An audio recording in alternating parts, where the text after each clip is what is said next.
संसद के शीतकालीन सत्र में मोदी सरकार लगातार विपक्ष के निशाने पर है। हर दिन विपक्ष तमाम मुद्दों पर बीजेपी की घेराबंदी कर रहा है। इसी सिलसिले में टीएमसी सांसदों ने संसद परिसर में मोदी सरकार की एक बार फिर घेराबंदी की, तो साथ ही पार्टी ने एक्स पर भी सरकार पर निशाना साधा है।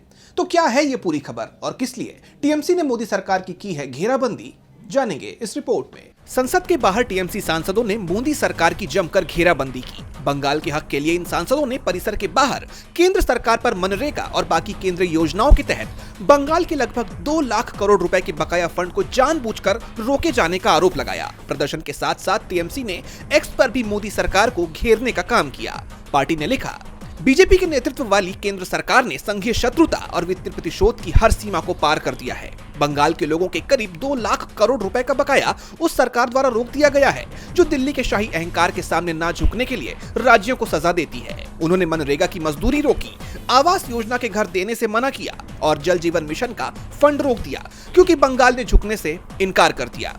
ये एक कड़वी सच्चाई है। एक प्रतिशोधी सरकार राजनीतिक हिसाब चुकाने के लिए एक पूरे राज्य को भूखा मार रही है। पार्टी ने पोस्ट में आगे लिखा कि ममता बनर्जी और अभिषेक बनर्जी के नेतृत्व में ये लड़ाई अब बंगाल की सड़कों से लेकर संसद तक गूंजने वाली है। संसद परिसर में सांसद सौगत राय ने मोदी सरकार को चेतावनी दी कि जब तक केंद्र सरकार बंगाल का वास्तविक पैसा वापस नहीं करती, तब तक टीएमसी का आंदोलन संसद के अंदर और बाहर दोनों जगह जारी रहेगा। वहीं पार्टी सांसद कीर्ति आजाद ने भी अपना विरोध जताया। सुनिए। मनरेगा के 52,000 करोड़ रुपया जो पश्चिम बंगाल सरकार को मिलना चाहिए, वहां के गरीबों के दैनिक मजदूरी का हिसाब है, पिछले 4 सालों से केंद्र सरकार ने नहीं दिया। आज उसी को लेकर तृणमूल कांग्रेस के सभी सांसदों ने एक बड़ा बहिष्कार किया और भारतीय जनता पार्टी केंद्र सरकार नरेंद्र मोदी की सरकार को याद दिलाया कि गरीबों के साथ खिलवाड़ अच्छा नहीं है।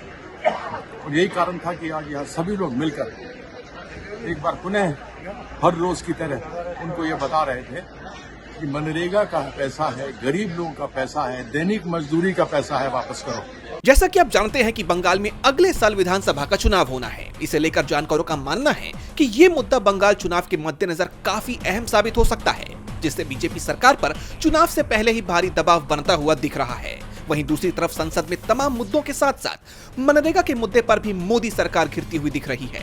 अब ये मामला क्या मोड़ लेता है और इस पर बीजेपी सरकार की तरफ से कोई प्रतिक्रिया सामने आती है या नहीं, ये तो देखना होगा। डीबी लाइव बंगाल की रिपोर्ट।